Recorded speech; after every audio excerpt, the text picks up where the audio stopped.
বন্ধুরা, পাপিয়া রান্নাঘরে আরো একবার সকলকে স্বাগত। আজকে আমার রেসিপি দই এঁচোড়। দই এঁচোড়ের জন্য আমি আগে এঁচোড়টাকে কেটে নুন হলুদ দিয়ে কুকারে একটা সিটি তুলে রেখেছিলাম, হাফ সেদ্ধ করে রেখেছি। এবার এটাকে আমি সবকিছু আগে ম্যারিনেট করে রাখবো। পেঁয়াজ কেটে রেখেছি, পেঁয়াজটা আগে দিয়ে দেবো।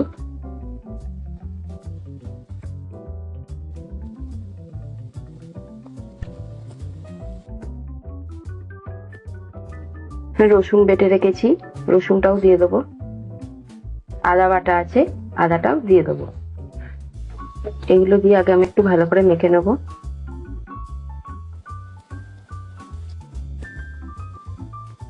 পরিমাণ মতন নুন, হলুদ, কালারের জন্য কাশ্মীরি মির্চ পাউডার, একটু স্বাদ আনে ভালো তরকারিতে, তার জন্য চিনি, সবকিছু এর মধ্যে দিয়ে দিলাম। সরষের তেল দিয়ে দেবো।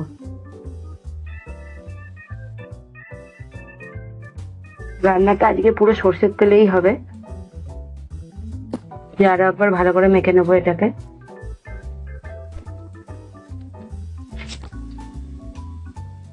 টমেটো কেটে রেখেছি, টমেটোটা দিয়ে দেবো।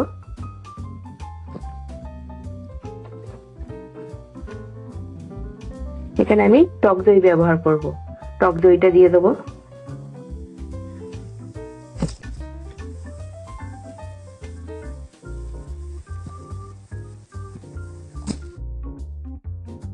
গরম মশলার গুঁড়ো একটু দিয়ে দেবো।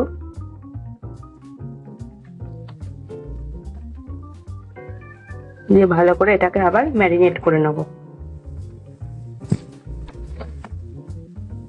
এখানে আমি কতগুলো গোটা রসুন ছাড়িয়ে রেখেছি, সেগুলোও দিয়ে দেবো। এগুলো না চাইলে নাও দেওয়া যায়, এগুলো দিলে সেদ্ধ হয়ে যখন যাবে বেশ খেতে ভালো লাগে। এটাকে আমার ভালো করে মাখানো হয়ে গেছে। এটাকে আমি 30 মিনিট ঢাকনা দিয়ে রেখে দেবো। ওপর থেকে কতগুলো কাঁচা লঙ্কা চিড়ে রেখেছি, সেগুলো দিয়ে দেবো। দিয়ে এটাকে ভালো করে আমার ম্যারিনেট করা হয়ে গেছে। এটাকে আমি ঢাকনা দিয়ে 30 মিনিট রেখে দেবো, যাতে ভালো করে ম্যারিনেট হয়। 30 মিনিট পরে আবার আসছি। 30 মিনিট পর আমি আবার ফিরে এলাম।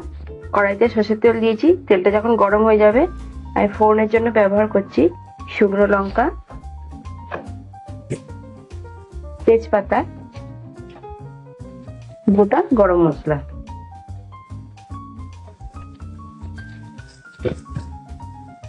আমি যেখানে এটা ম্যারিনেট করে যেটা রেখেছিলাম এঁচোড়টা, এবার এটা দিয়ে দেবো।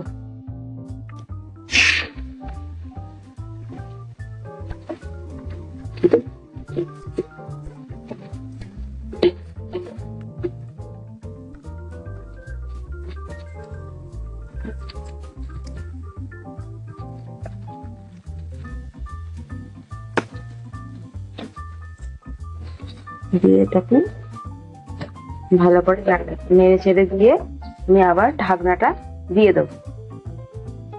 তো এরকম ভাবেই ঢাকনা দিয়ে দিয়েই রান্নাটা করতে হবে।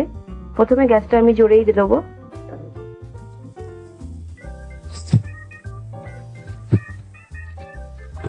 যখন দেখবো এটা ফুটে গেছে, বা ঢাকনাটা খুলে একটু ভালো করে নেড়ে দেবো।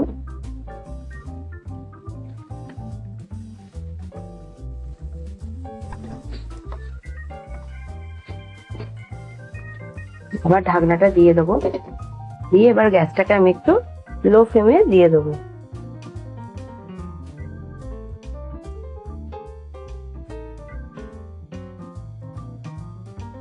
তেল ছাড়তে শুরু করে দিয়েছে, মানে এটা মোটামুটি আমাদের প্রায় হয়েই এসেছে। তো কিশমিশ দিয়ে দিচ্ছি।